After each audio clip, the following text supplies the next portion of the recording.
Fala pessoal, tudo bem com vocês? Estou aqui novamente para a gente dar sequência nesse nosso curso sobre expansão de consciência.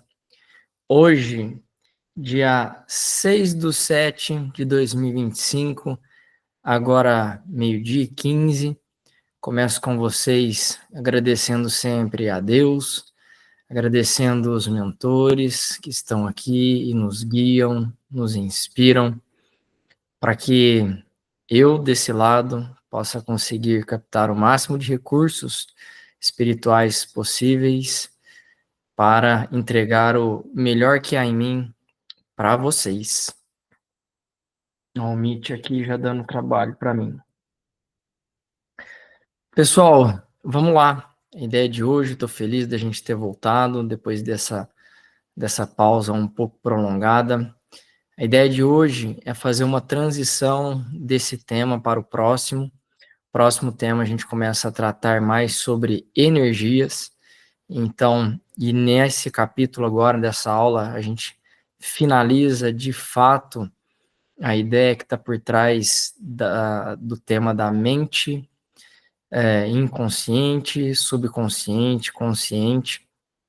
Então, para vocês que estiveram comigo até agora, seguindo todas as orientações, fazendo os estudos com calma, pausando, refletindo muito a respeito das informações que foram entregues, estudando os materiais complementares e principalmente vocês que se dedicaram às duas últimas aulas. Quando eu chamo de aula, né, os dois últimos vídeos, principalmente o vídeo anterior a esse, ao qual fizemos um exercício de redição de traumas. Para vocês que fizeram esse exercício com dedicação, e para vocês que também fizeram o anterior com dedicação, que seria a autoavaliação, acredito eu que a cabeça já abriu bastante, né? E já deu para entender com pelo menos mais profundidade, para não falar bastante profundidade, que é um tema a ser priorizado, essa questão da reforma íntima, essa questão do autoaperfeiçoamento. Acho que já deu para entender que, de longa data, nós, de maneira individual e coletiva, temos absorvido e mantido muito lixo emocional guardado dentro de nós, dentro da sociedade, embaixo dos tapetes, né, por assim dizer, e, e talvez já deu para perceber o quão importante é olhar para tudo isso e ir desembaraçando esses nós que foram sendo carregados de maneira inconsciente, né, ou talvez ali de maneira imatura, para que possamos prosseguir nessa jornada do autoaperfeiçoamento. Pessoal, dito isso, né, nessa transição, eu vou ler para vocês aqui um trecho de dois livros diferentes. Então eu começo aqui por esse livro, que é o Missionários da Luz. Missionários da Luz, vamos ver se vai dar para ver aqui. É o volume número 3, né, da coleção A Vida no Mundo Espiritual.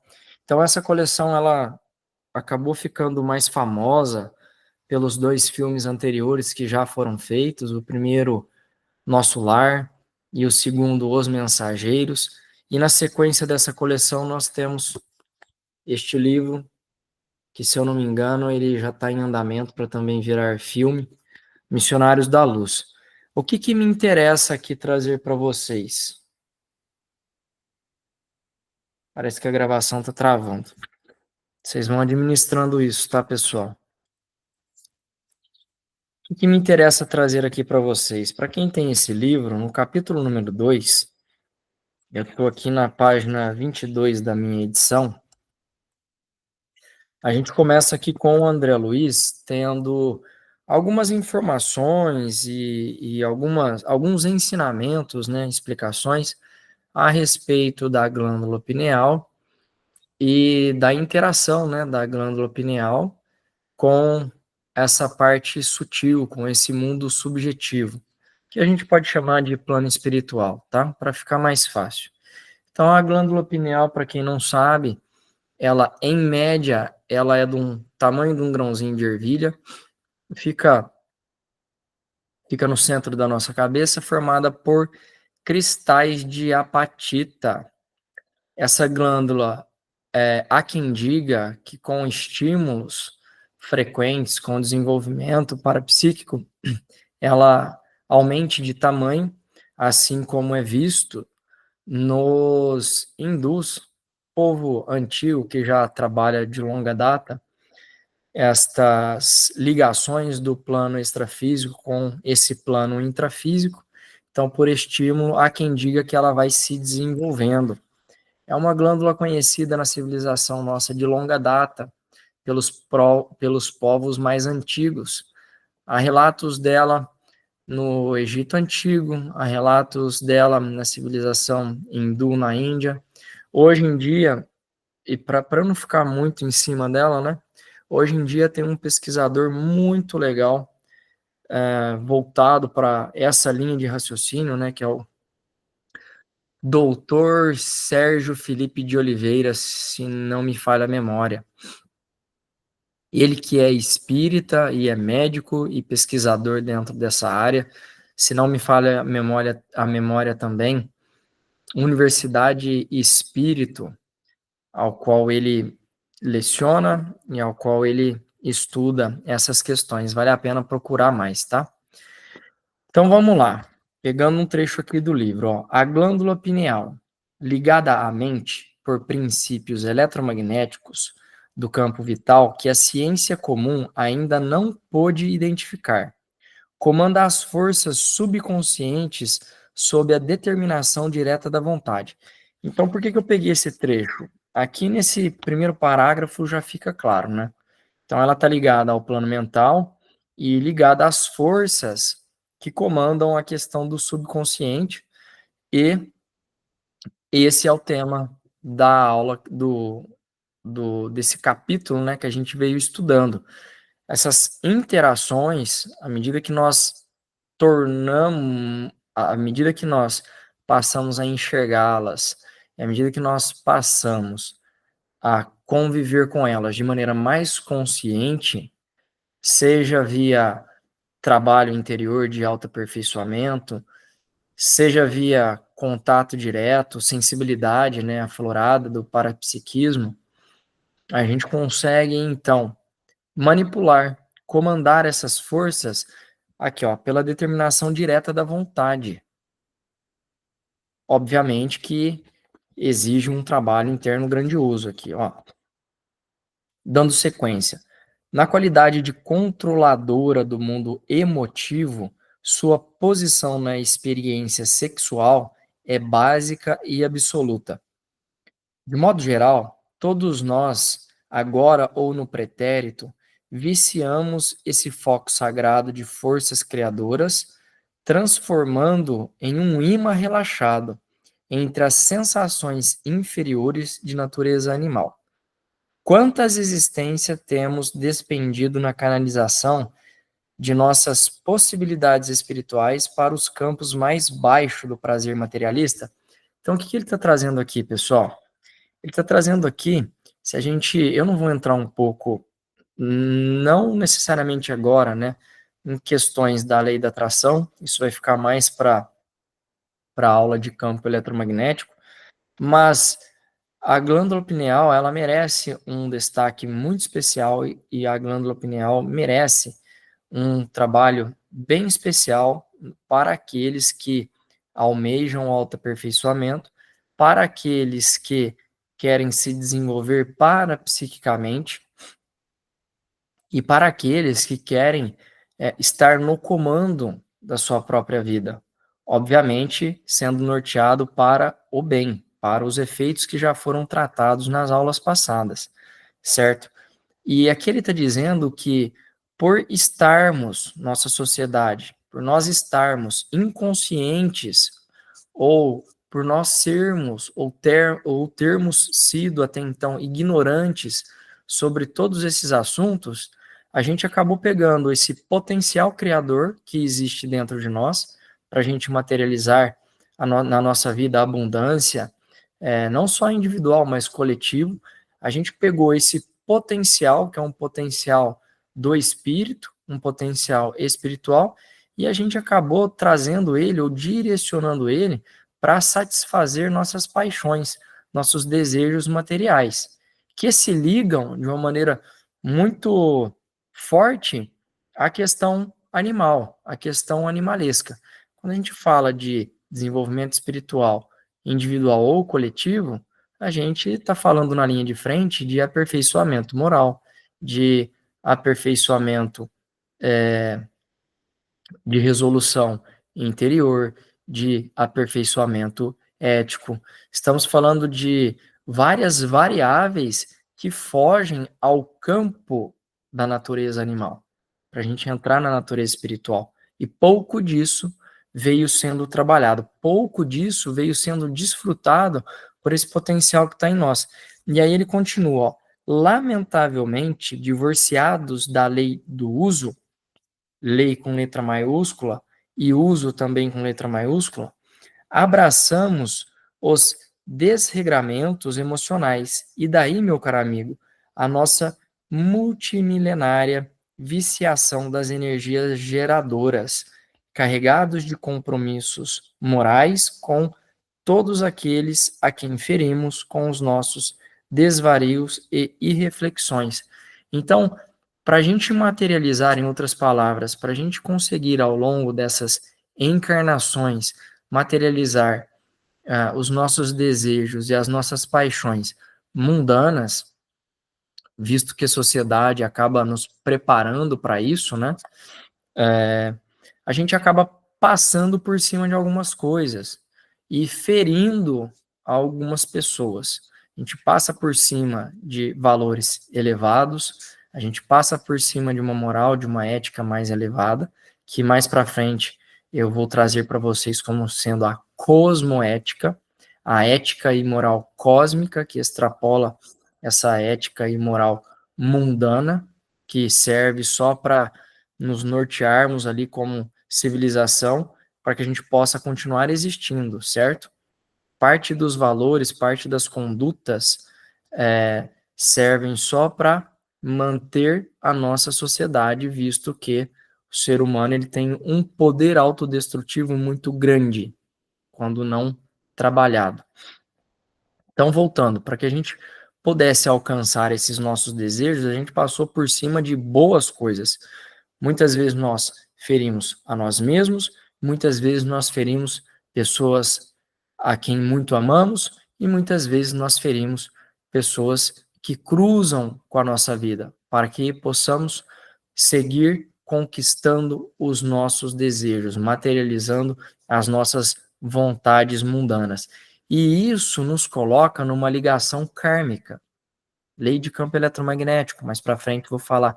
E nessa ligação kármica, então ficamos presos nesses fios energéticos até que eles se dissolvam, até que a resolução aconteça,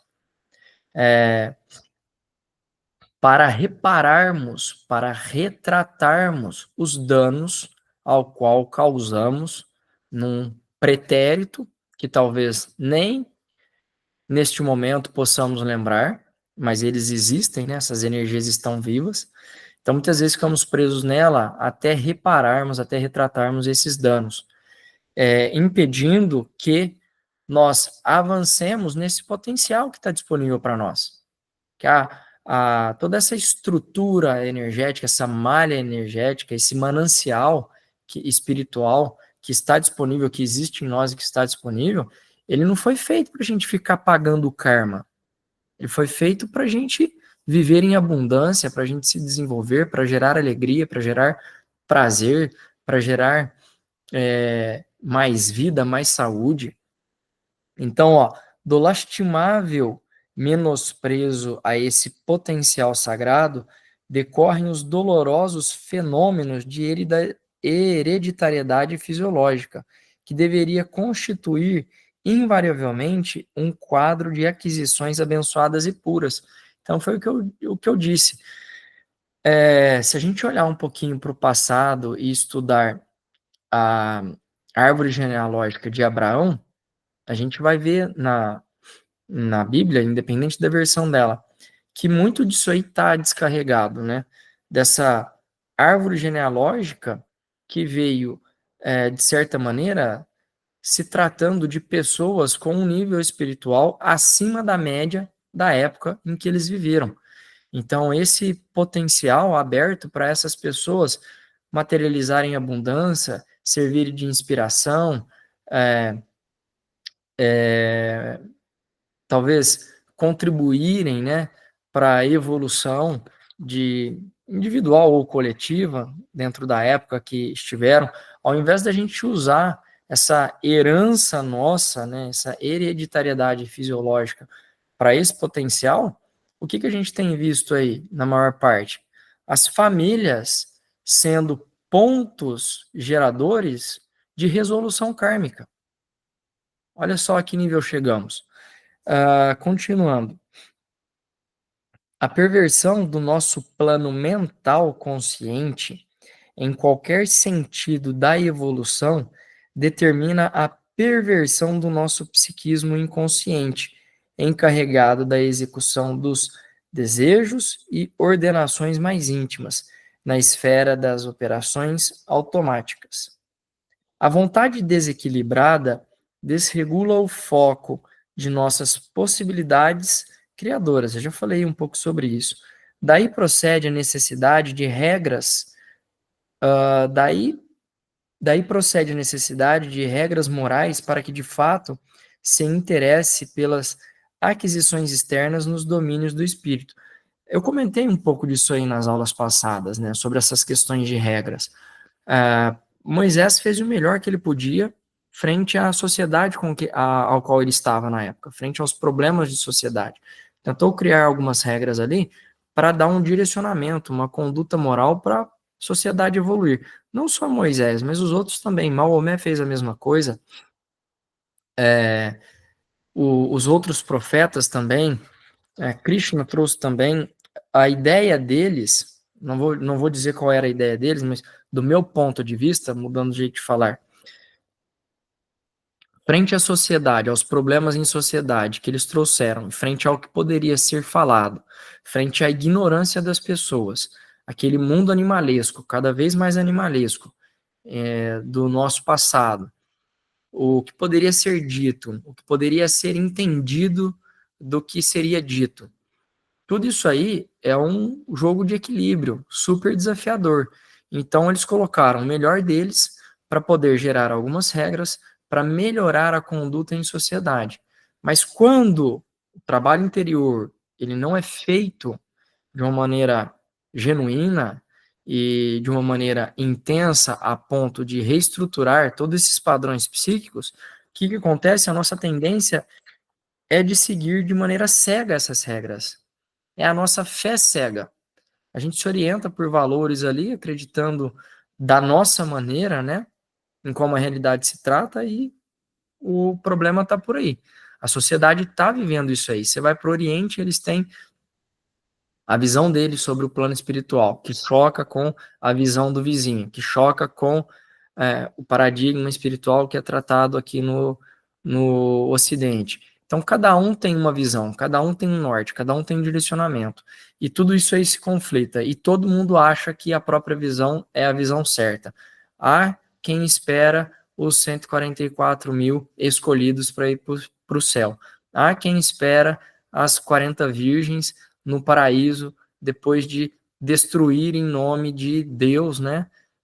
Seja qual for o nome de Deus para essa pessoa, e depois de destruir a sociedade ou destruir, tá todo mundo corrompido, sem perceber. E Jesus combatia muito isso aí nos templos e nos mestres religiosos da época. Como é que ele chamava isso aí? Hipocrisia. Os hipócritas que não têm o coração transformado, mas que se norteiam por valores e condutas que fazem bem a eles próprios e não a um coletivo, a uma nação única. Quando a gente vê a sociedade, a espécie nossa, é uma espécie, tá? Dividida do jeito que a gente quiser, dividida por raças, dividida por etnias, dividida por culturas, por cores, por sexo, por gênero, por país, nacionalidade, tanto faz, maneira geográfica ao qual vamos tratar isso, mas é uma espécie.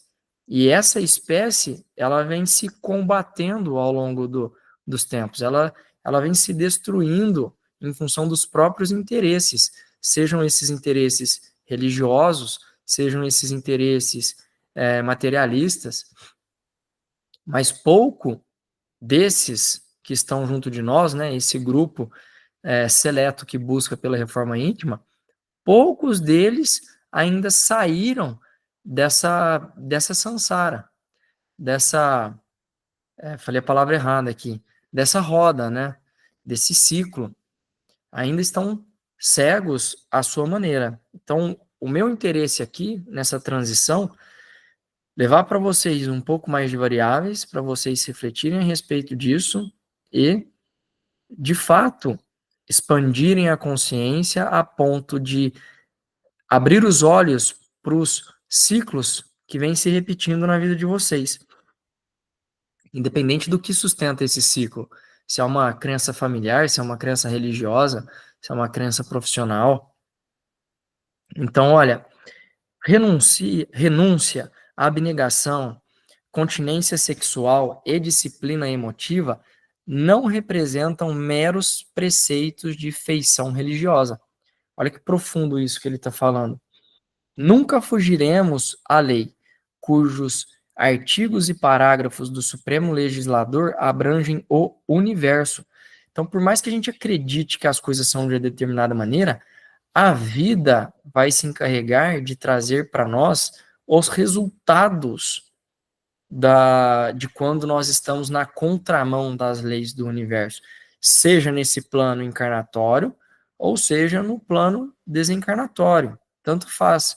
Independente do que eu acredito, a vida ela é imperada por leis imutáveis e mais cedo ou mais tarde essas leis se apresentam de uma maneira inquestionável na nossa vida. Centros vitais desequilibrados obrigarão a alma à permanência nas situações de desequilíbrio. É a lei de causa e efeito. Não adianta alcançar a morte física exibindo gestos e palavras convencionais, se o homem não cogitou do burilamento próprio. Então, palavras, falácias, né? Narrativas, narratórias, isso não tem peso. O que tem peso é o que está no nosso coração. O que tem peso são os elementos vitais, os elementos espirituais que estão no nosso interior. É isso que tem peso. E como estão esses elementos? Eles estão em desequilíbrio ou eles estão em equilíbrio?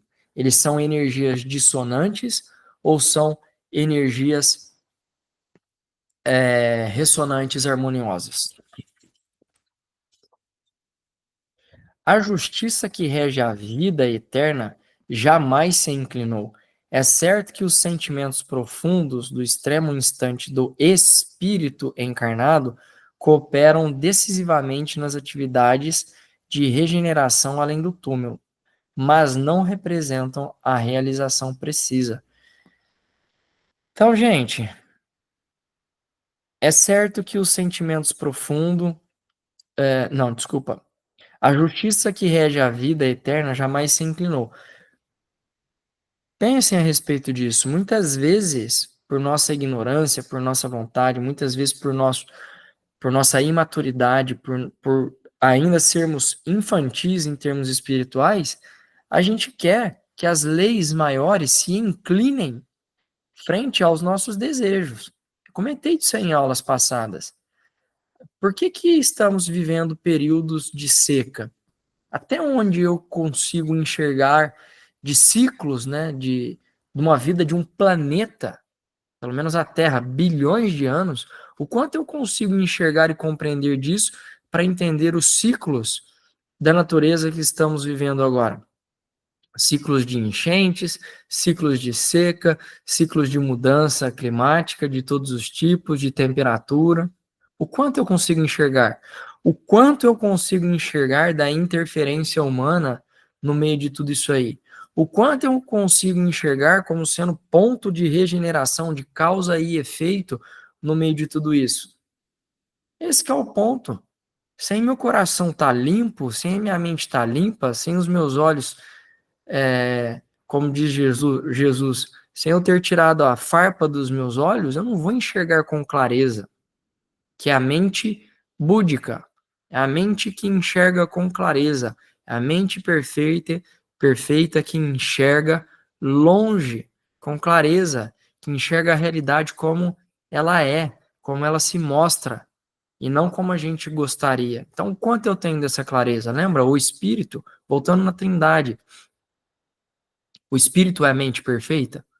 Então, quanto eu estou conectado no espírito para estar com essa mente perfeita e enxergando isso, ao invés de me vitimizando, ao invés de me vitimizar, ao invés de me colocar como um refém da política que está acontecendo nesse momento, um refém da economia que está acontecendo nesse momento, um refém da família ao qual eu encarnei, um refém da natureza do jeito que ela está agora.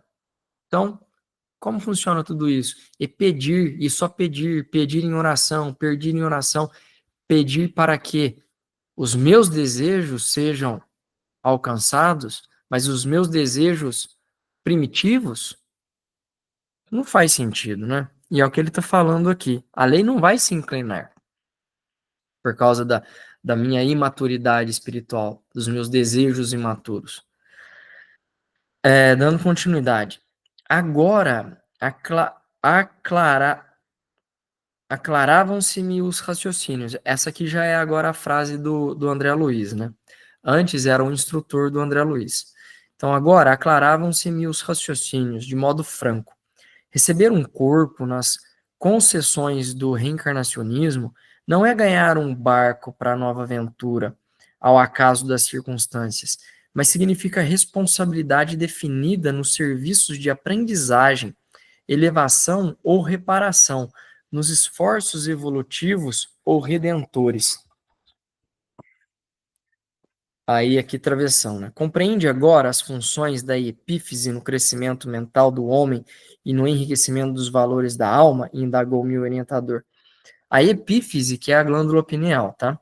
Aí o André Luiz fala, sim, respondi sob forte impressão. Segregando unidades de força, continuou, pode ser comparada à poderosa usina que deve ser aproveitada e controlada no serviço de iluminação, refinamento e benefício da personalidade, e não relaxada em gasto excessivo do suprimento psíquico nas emoções de baixa classe. Refociliar-se no charco das sensações inferiores, à maneira dos suínos, é retê-la nas correntes tóxicas dos desvarios de natureza animal e na despesa excessiva de energias sutis. Muito dificilmente consegue o homem levantar-se do mergulho terrível nas sombras, mergulho que se prolonga além da morte corporal. Por quê, gente? Depois que a gente morre, e isso é um fato, isso não é o meu ponto de vista. Depois que a gente desencarna, o que prevalece é a consciência. Se a nossa consciência não está trabalhada, se a nossa consciência não entende com clareza dessas questões espirituais, a tendência é de nós permanecermos no estado mental e emocional ao qual estávamos antes do desencarne. Por isso, a morte não resolve a dor que a pessoa está passando. Por isso, a morte não necessariamente, estou falando o pós-morte, porque depois, por experiências desgostosas, ou às vezes ali por influências espirituais, a pessoa abre a cabeça e começa a mudar.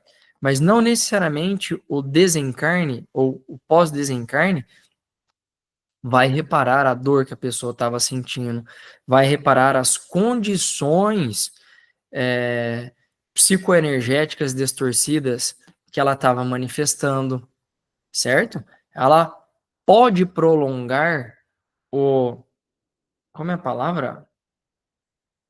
Ela pode prolongar o sofrimento dela no pós-morte, por se permanecer no mesmo estado de consciência anterior, com as mesmas emoções vindo à tona, com os mesmos desvios mentais se manifestando, entende? Então, isso que ele está trazendo.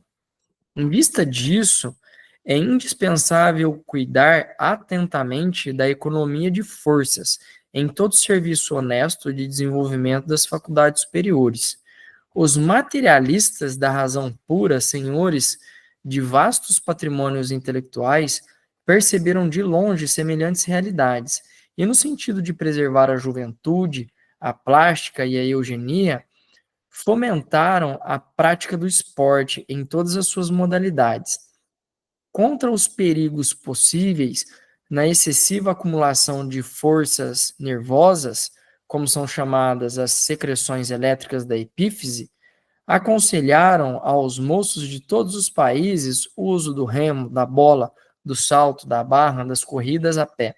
Desse modo, preservavam-se os valores orgânicos legítimos e normais para as funções da hereditariedade. A medida, embora satisfaça em parte, é contudo incompleta e defeituosa. Incontestavelmente, a ginástica e exercício controlados são fatores valiosos de saúde. A competição esportiva honesta é fundamento precioso de socialização. No entanto, podem circunscrever-se a meras providências em benefício dos ossos e, por vezes, degeneram-se em elástico das paixões menos dignas. São muito raros ainda na Terra os que reconhecem a necessidade de preservação das energias psíquicas para engrandecimento do espírito eterno. O homem vive esquecido de que Jesus ensinou a virtude como esporte da alma e nem sempre se recorda de que, no problema do aprimoramento interior, não se trata de retificar a sombra da substância, e sim a substância em si mesma. Vou fazer uma pausa aqui para fazer mais um comentário. É um pouco de tudo isso que eu vim tratando com vocês nas últimas aulas, porque é sabido já na Índia antiga de que essas energias psíquicas acumuladas, elas precisam, que essas energias psíquicas são fortes e podem ser acumuladas, e elas precisam ser dissipadas e harmonizadas. Tanto é que os videntes daquela época trouxeram à tona exercícios ou movimentos para harmonizar e aliviar essas energias que se concentram em partes específicas do nosso corpo. Daí surgiu o yoga. Simples assim. E várias linhas de yoga. Não necessariamente a gente precisa, como ele disse, colocar todo o esforço ou toda a atenção ou colocar toda a solução no exercício físico. Porque o exercício físico nada mais é do que uma movimentação também dessas energias que se aglomeram em nosso corpo. A perda de saúde física nada mais é do que energias dissonantes que se acumulam em pontos ali, criando. A gente vai ter uma aula disso, né, sobre doenças e autocura. Então, criando condições que limitam o fluxo da energia vital. O exercício físico ajuda a movimentar tudo isso, mas, conforme ele disse, eu concordo, ele acaba sendo uma solução parcial. Uma solução muito boa, mas parcial. E a gente poderia colocar também atenção em como trabalhar e cuidar melhor dessas energias psíquicas que são excepcionais na nossa evolução e que pouco a gente dá atenção. Dando continuidade. Ué. Ouvia-lhe as instruções entre a emotividade e o assombro. E aí ele volta. Entende agora como é importante renunciar? Percebe a grandeza da lei da elevação pelo sacrifício? E aqui eu vou fazer um parênteses. Quando fala em sacrifício, pessoal, tem muita gente que é contra essa questão do sacrifício. Porque quando estamos na lei do fluxo, as coisas vêm em abundância. Mas o ponto de vista aqui é o seguinte: enquanto a gente ainda está na inércia de algumas coisas, ainda se reparando, ainda se retratando com algumas pessoas, com algumas pendências do pretérito, é preciso que haja certo esforço. Se eu quero, por exemplo, aprender um instrumento novo e naturalmente eu não tenho o dom, porque nas minhas evoluções espirituais afora, eu talvez não tenha dado atenção a esse ponto. Então, quando vem à tona a minha vontade de começar do zero, é natural que eu precise vencer a inércia, aprender, dedicar, ter disciplina, para que o ensinamento se torne algo natural em mim. Então, nesse momento, estou falando de esforço. O esforço de dar o primeiro passo, o esforço de se disciplinar. Eu quero uma saúde melhor, mas sou viciado em açúcar.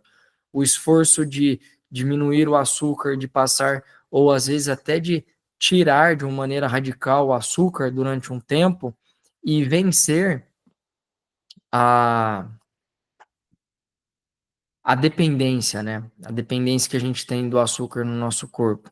Então, esses momentos e essas experiências, elas são de esforço, sim, até que eu esteja num novo cenário, que a inércia tenha sido vencido e que o prazer atue no meu dia a dia. Então, eu vou em fluxo a partir daí. E ele fala: a sangria estimula a produção das células vitais na medula óssea.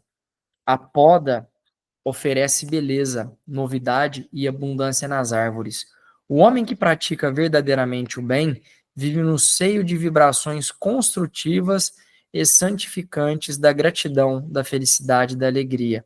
Não é fazer teoria da esperança, é princípio científico, sem cuja aplicação na esfera comum não se liberta a alma, descentralizada pela viciação nas zonas mais baixas da natureza. Então, para a gente transcender isso aí, vamos passar por várias situações que vão exigir esforço da nossa parte.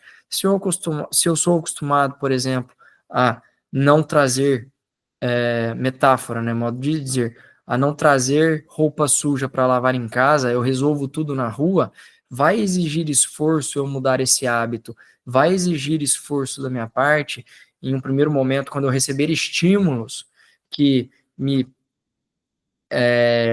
fomentem padrões reativos, que me fomentem aumentar o tom, ser ali, talvez, agressivo, rude, grosso ou qualquer outra coisa, vai existir esforço da minha parte para eu diminuir essas atitudes, essas reações reativas. Vai exigir esforço da minha parte para eu olhar para o meu interior e buscar aquilo que abre portas para essas reações. Vai exigir esforço da minha parte olhar para tudo isso aí, buscar as ferramentas que aqui eu já trouxe para vocês ou outras para poder transcender esses elementos. Vocês entendem aonde que eu quero chegar? Continuando. E por que e por que observasse, opa, e por que observasse que as instruções lhe tomavam demasiado tempo, Alexandre concluiu, Alexandre que é o instrutor, né? De acordo com as nossas observações, a função da epífise na vida mental é muito importante. Sim, considerei, André Luiz falando.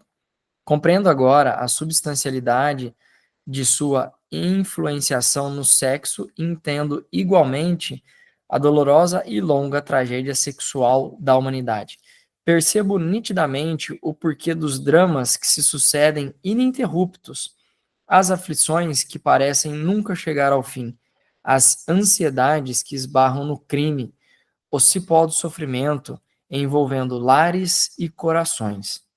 E o homem sempre disposto a viciar os centros sagrados de sua personalidade, concluiu Alexandre solenemente, sempre inclinado a contrair novos débitos, mas dificilmente decidido a retificar ou pagar. E é disso que se trata, né?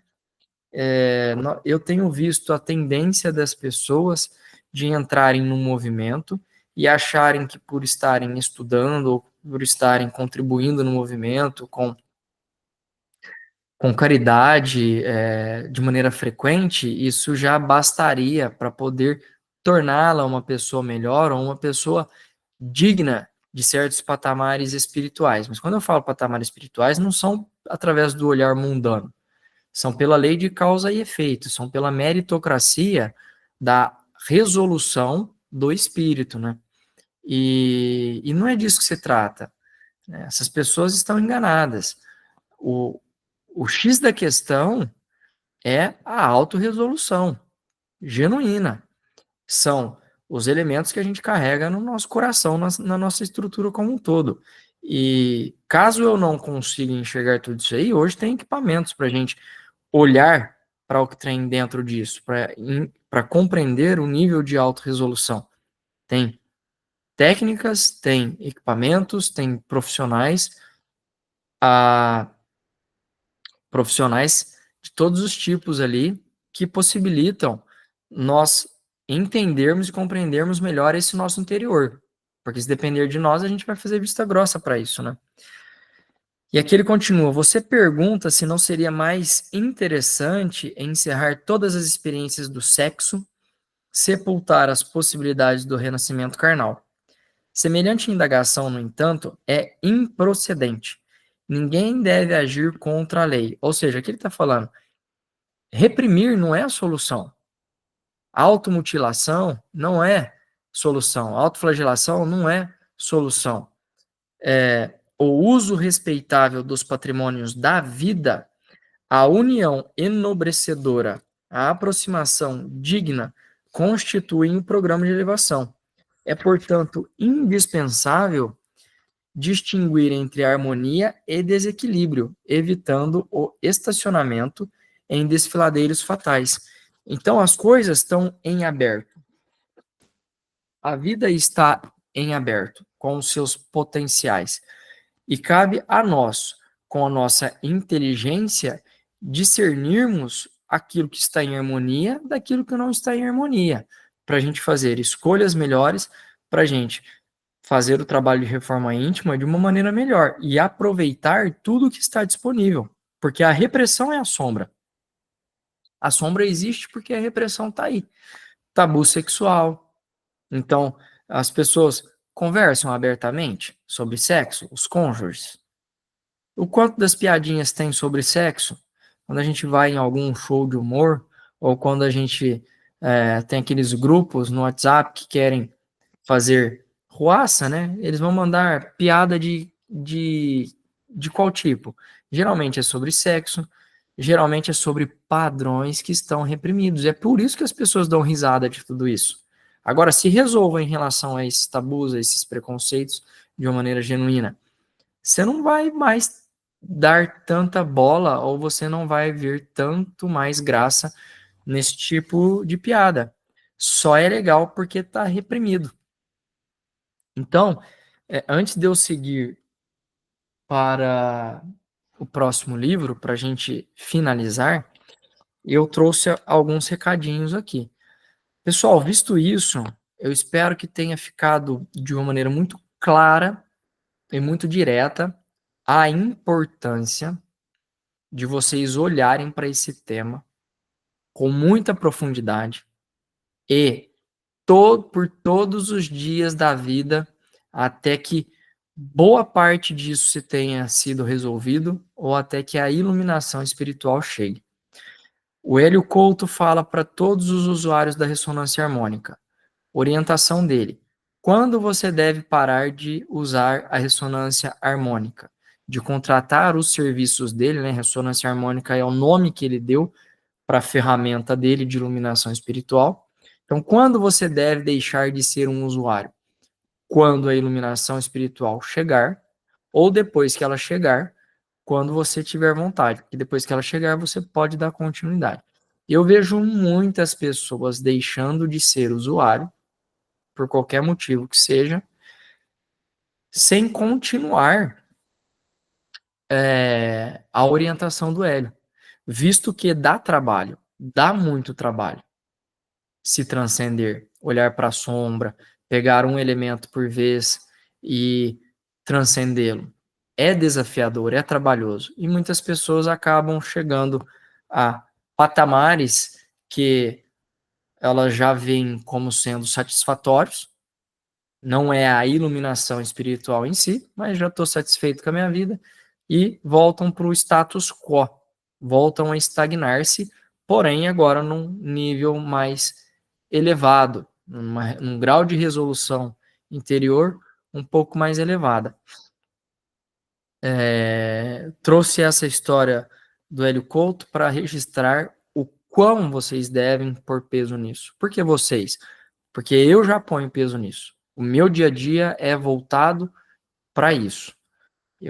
Todas as dicas e orientações que eu trago aqui são dicas e orientações que eu aplico na minha vida e que eu vejo o benefício e que eu vejo os resultados e que eu poderia relatar aqui casos e casos de experiências pessoais, de padrões ali que eu, em determinado momento, estava vivendo, implicando na destruição da minha própria vida ou da vida de outras pessoas, e aí aplicando, né, essas linhas de raciocínio, conseguir ir mudando essa realidade.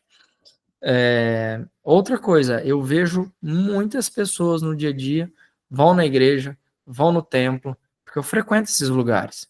Eu vou no terreiro de Umbanda, eu vou no centro espírita, eu vou na igreja católica, protestante, em momentos eventuais, mas eu vou na eu esqueci agora o nome, mas numa casa hindu, vou num templo budista, eu não tenho problema com essas coisas. E eu percebo, eu sou atento, perceptivo, acabo percebendo ali as pessoas nos seus mais diversos discursos e narrativas, e aí quando sai do templo, aí quando sai da igreja, quando sai desses momentos, voltam no mesmo padrão primitivo de revolta, de ira, de indignação, de ataque, de você pisou pro lado de fora da igreja, volta na fofoca, volta a falar mal das coisas e não percebe, não percebe e acha que o que está fazendo já é suficiente. Então, espero que tenha ficado claro que o buraco é mais embaixo. Então, pessoal, não deem continuidade para o próximo vídeo, para o próximo tema, que a gente vai entrar nos padrões de energia. Não deem continuidade se vocês não fizerem um trabalho intenso nesse tema que a gente veio destrinchando. Sabe por quê? Porque o próximo ciclo a gente vai entrar na parte das energias, no plano espiritual, nos elementos ali que nas variáveis e elementos fluídicos que compõem essa realidade. E se vocês não se trabalharem de uma maneira intensa, não vai compreender com o coração o próximo cenário. Vai ficar só aqui no plano mental e a transformação que a gente prevê, né, de expansão de consciência nesse curso, vai ficar limitada.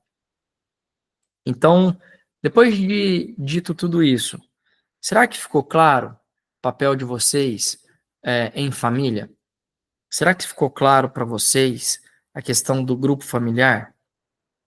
Como está o papel de vocês como filho, como filha, como pai, como mãe, como avô, como avó, como irmão, irmã, neto, neta e por aí vai.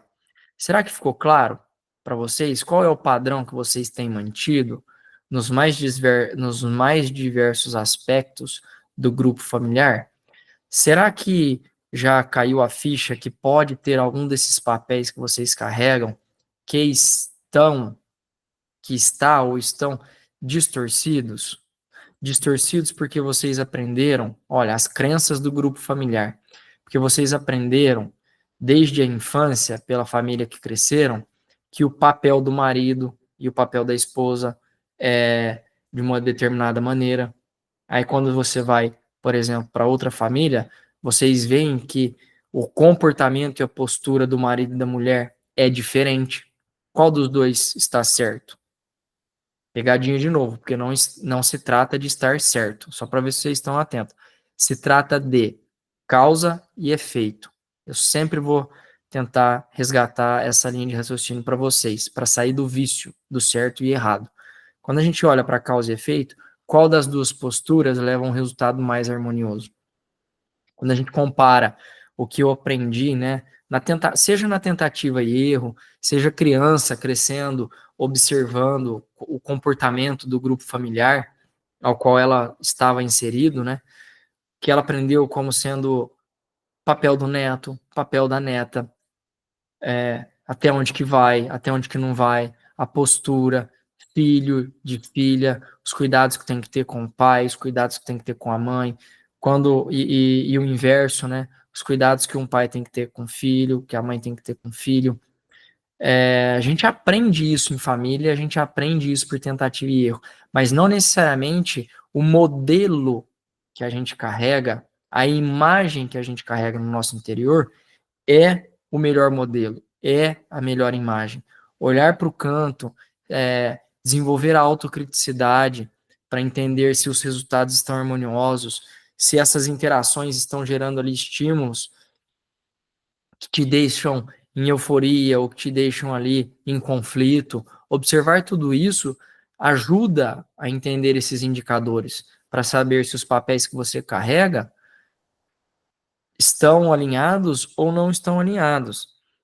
Se você não entendeu isso, se você ainda não se trabalhou, de repente, sugestão de novo, comece pela constelação familiar para ajudar a entender esses papéis. Muitas vezes, pessoal, vou virar a página aqui, muitas vezes eu tenho visto, e eu também já vivi essas experiências, o, o marido e a mulher, nessa sociedade que a gente está, por exemplo, está havendo um movimento de mudança, para que as coisas acabem entrando no eixo.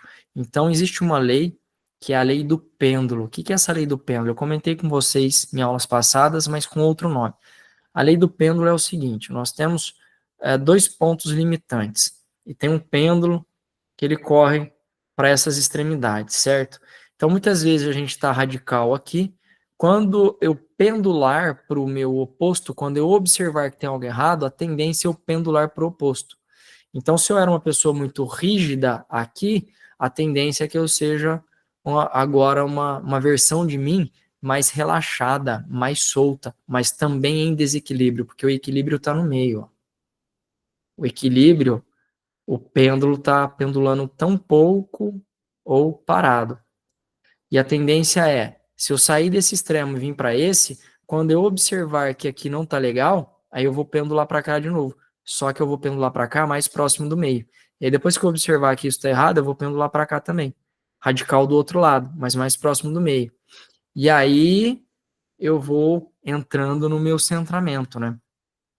Então a gente está num momento da sociedade que está havendo essa, essa programação, essa inclinação para o oposto da realidade ao qual estávamos vivendo.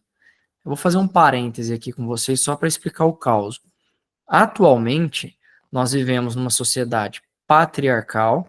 Patriarcal significa que o homem é que acaba determinando como as coisas acontecem. O homem está no centro ali do comando. E o homem, por si só, na linha de frente dele, quando eu digo homem, pessoal, eu estou falando do masculino, tá? Não é homem sexo, é gênero, gênero masculino. Então, o homem, nesse caso, ele traz consigo elementos de força que deveriam ser utilizados ali para proteção da família. Ele traz elementos de segurança que deveriam ser utilizados juntamente com a força para trazer para a família os alimentos, alimentos de caça, alimentos de pesca. O homem ele é mais frio, então ele consegue estar em ambientes mais desafiadores e permanecer ali mais centrado para poder combater, de repente, na natureza, os desafios que a gente pode enfrentar no mundo animal. Esse é o homem, tá? Ele naturalmente é mais preparado para isso. Quando esse homem está em equilíbrio, ele vai trabalhar junto da mulher. Num passado, e não reprimindo-a, como tem acontecido.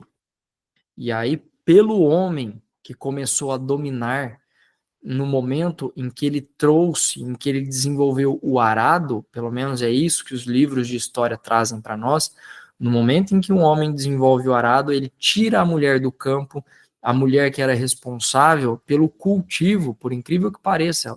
Hoje a gente só vê homem no campo, agora a mulher está retomando ao campo. Estão percebendo a pendulação? A mulher que era responsável então, anteriormente, pelo cultivo, era responsável pela família, era responsável pela casa e pelo alimento. Por quê? Porque a mulher, quando eu falo mulher, eu estou falando do gênero também, e não do sexo, o gênero feminino.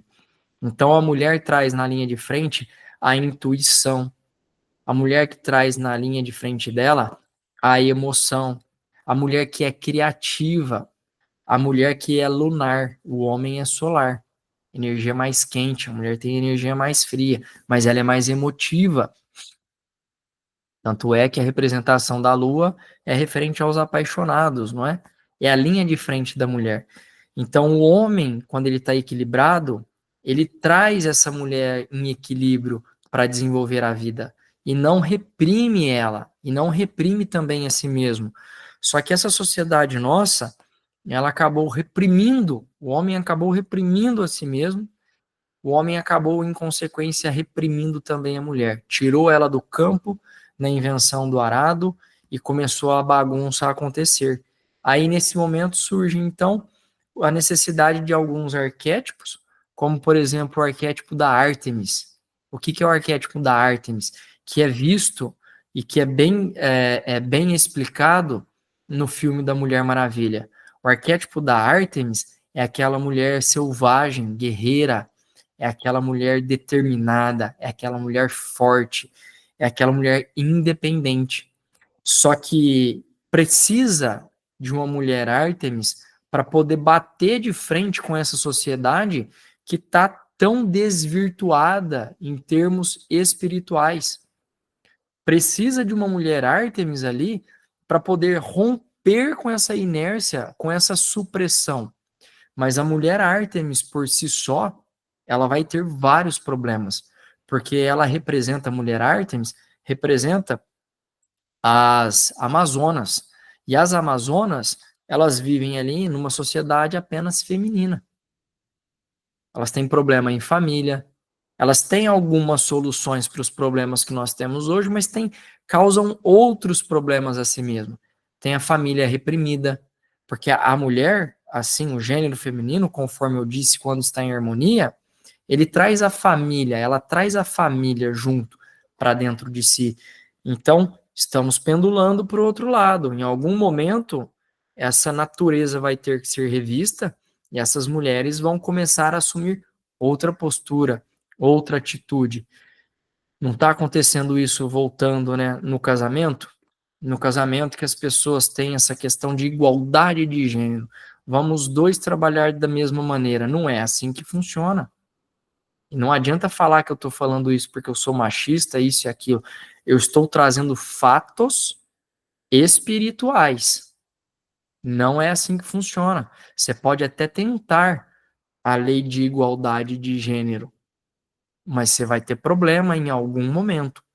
Por quê? A natureza de um é diferente da natureza do outro. Quando os dois estão em equilíbrios, eles trabalham sim juntos.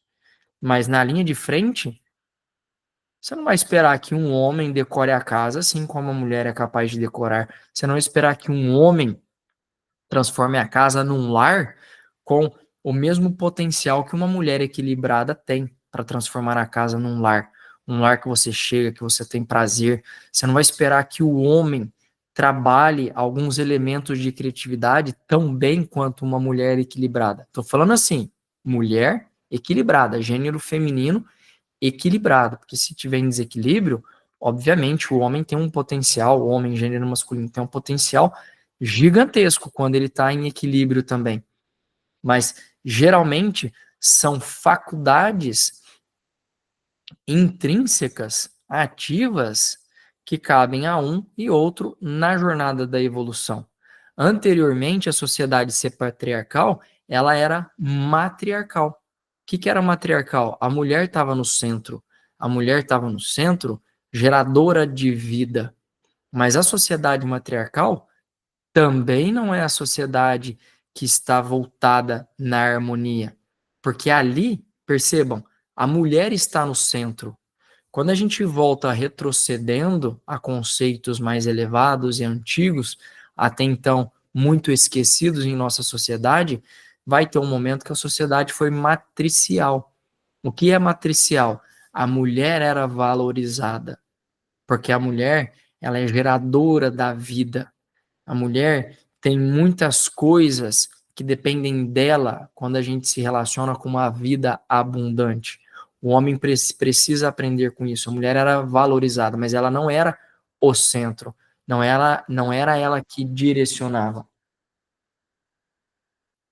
Na sociedade matricial, o equilíbrio prevalecia muito maior do que na sociedade matriarcal.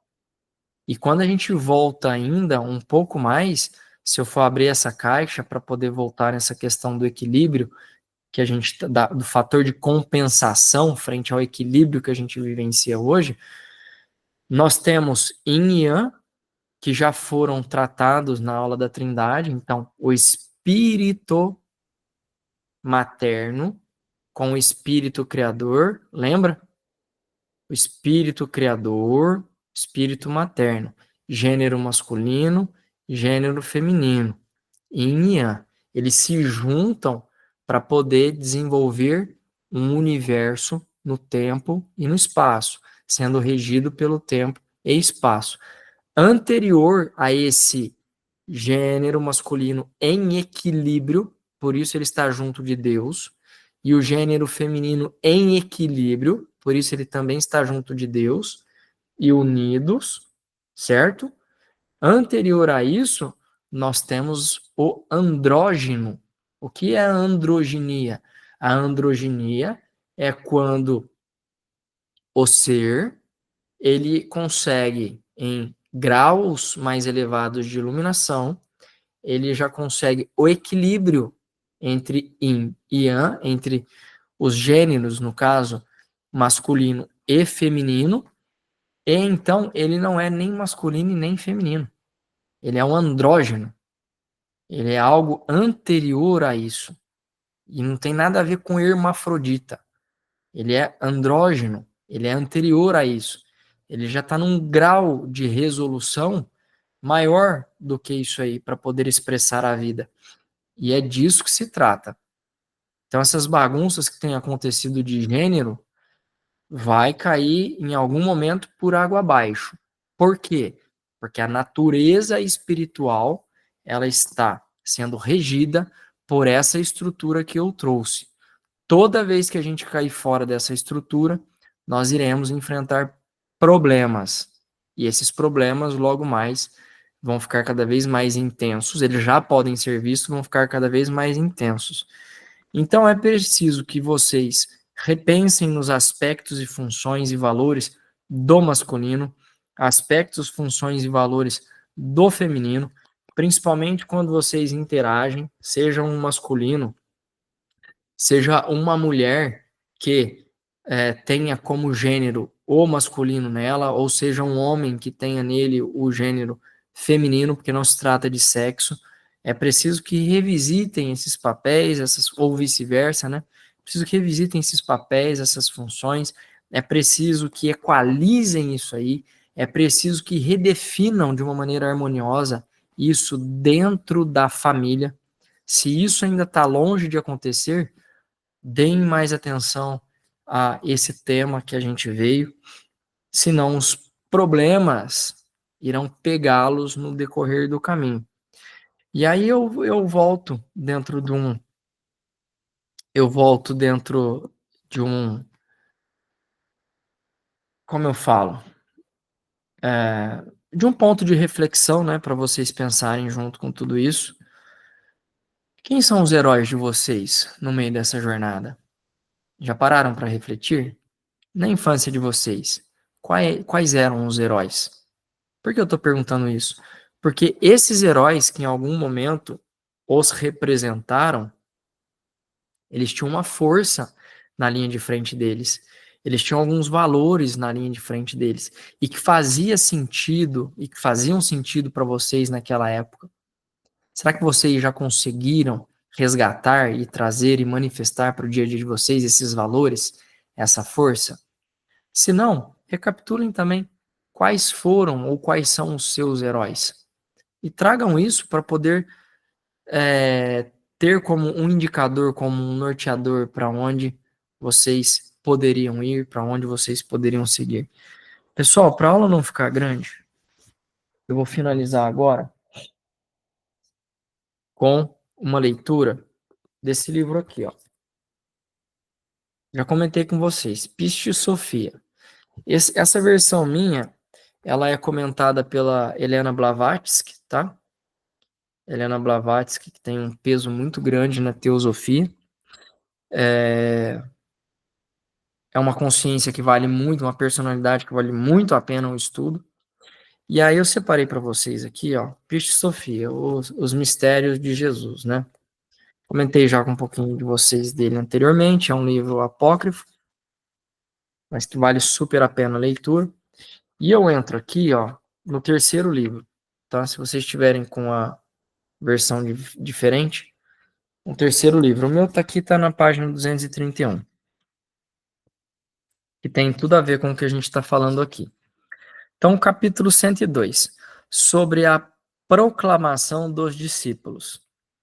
Jesus continuou outra vez o discurso e disse a seus discípulos, abre aspas, quando eu for para a luz, anunciai então a todo o mundo, dizendo, não cesseis de buscar, dia e noite, e não descanseis até encontrardes os mistérios do reino da luz, que vos purificarão, tornando-vos luz pura e conduzindo-vos ao reino da luz. Fecha aspas. Percebam aqui que é um resumo de tudo isso que eu vim falando, certo? Todo dia, dia e noite, busca, mas não busca sozinho. Hoje a gente tem profissionais para poder levá-los a um caminho mais rápido, mais assertivo. E aí ele continua. Aqui os homens deveriam renunciar. Dizei-lhes, continua assim, abre aspas, né? Dizei-lhes, renunciai ao mundo, a toda a matéria nele e a todos os seus interesses e pecados. Numa palavra, a todos os relacionamentos que nele se encontram, para que possais ser dignos dos mistérios da luz e ser salvos de todos os castigos que se encontram nos julgamentos. Renunciai à murmuração, para que possais ser dignos dos mistérios da luz e ser salvos do fogo daquele ser com cara de cachorro. Não vou explicar essa questão do cara de cachorro, que não vem ao caso, vou continuar.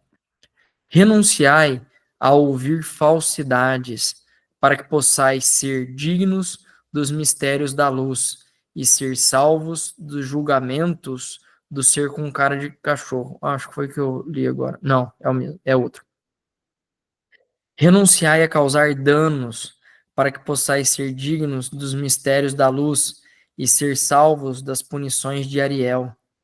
Renunciai à maledicência, para que possais ser dignos dos mistérios da luz e ser salvos dos rios de fogo do ser com cara de cachorro.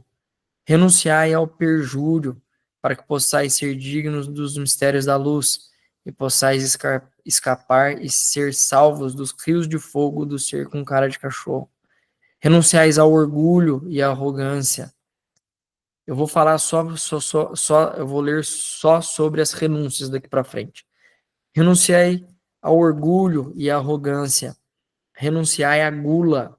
Renunciai à tagarelice. Renunciai aos maus hábitos. Renunciai à cobiça. Renunciai ao amor ao mundo. Renunciai à pilhagem. Renunciai às más conversas. Renunciai à maldade.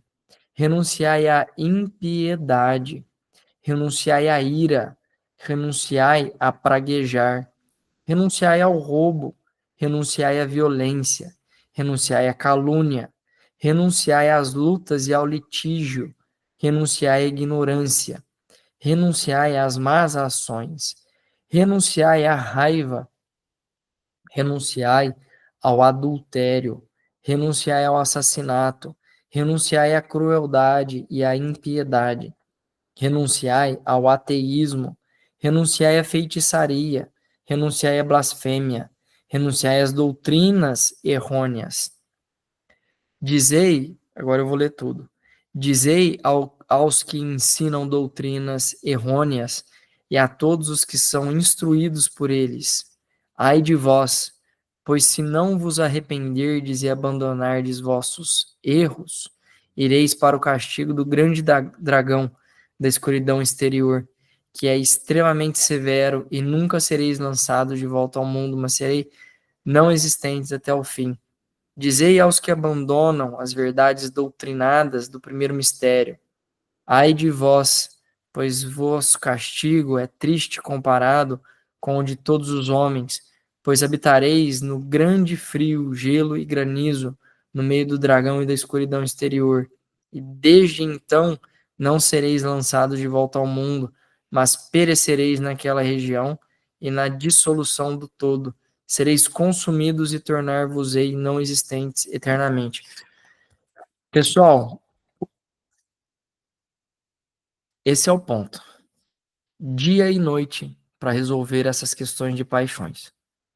Por simples que pareça, as pessoas falam de Deus, se dizem extremamente conectados com Deus e vai ver pequenos pontos como a gula, como a tagarelice, como como ele fala, quando a gente maldiz as pessoas ou quando a gente pragueja, está no dia a dia dessas pessoas. E muitas vezes está no nosso dia a dia. E a gente não para pensar que tudo isso aí tem um cunho de falta de resolução espiritual, de falta de resolução interior. Então, como eu vou transcender? Então, como eu vou progredir se eu não olhar para esses pequenos aspectos? Gostaria que vocês refletissem a respeito disso, de tudo isso que a gente falou, porque caso contrário, vocês irão cair naquele, como é mesmo, naquela história de Jesus com o rico que chega até ele e fala: mestre, eu já segui e eu já fiz todas as leis que me disseram fazer. O que me falta agora? Que ele não tinha encontrado ainda, ele não tinha conseguido ainda o reino dos céus. Eu já segui tudo. O que me falta? Aí Jesus vira para ele e falou: vende tudo, larga tudo, doa para alguém e me segue. E aí a pessoa não foi capaz de soltar este último elemento. Ou seja, ela seguiu tudo que haviam falado para ela. Ela fez tudo que haviam orientado ela. E ela não tinha alcançado ainda a autorrealização, o autoaperfeiçoamento. Porque não se trata disso. Então, o que faltava? Faltava ela olhar para o interior dela e ver onde estão os desejos e os apegos. E soltar, renunciar, soltar tudo isso aí. Só é possível soltar essas coisas de maneira genuína transcendendo os elementos que mantêm vínculo com tudo isso aí. Os elementos que te mantêm com vínculo à gula, os elementos interiores, né, as más resoluções, as sombras, modo diferente de falar a mesma coisa, que te mantém vínculo com a tagarelice, os elementos e vínculos que te mantêm vínculo ali com as lamúrias, com as reclamações, com maldizer os outros. Então, se não olhar para tudo isso aí com muito carinho, com muita atenção, vai cair na história desse rapaz. Eu já fiz tudo e não alcancei, o que está me faltando? Ele não queria encontrar a verdade. Aí, quando Jesus fala, o que ele faz? Vira as costas e vai embora. Aonde que eu vou abrir mão de tudo que eu conquistei, né? Dos valores aqui que me satisfazem nessa vida. Certo? Pessoal, espero que vocês tenham gostado, espero que tenha agregado alguma coisa. A partir de agora, né, a gente vai para os elementos, para as variáveis contidas na malha energética, no plano subjetivo, nesse plano espiritual, essas malhas sutis que estão sendo tateadas, que estão sendo ainda desbravadas pelos parapsíquicos, pelos médiums, pelas pessoas de todos os tipos que trabalham com esses equipamentos radiestésicos, radiônicos e por aí vai. Então, espero que vocês dediquem, porque sem dedicar a esse ponto, dificilmente compreenderão com profundidade esses elementos envolvidos nessa malha espiritual, que em última instância é energia, é consciência e tem um peso muito grande no nosso mundo interior, na nossa manifestação coletiva, pois apenas 5%, coincidência ou não, né, é energia bariônica. E essa energia é a energia da matéria. Então, 5% da realidade apenas se trata a questão da matéria.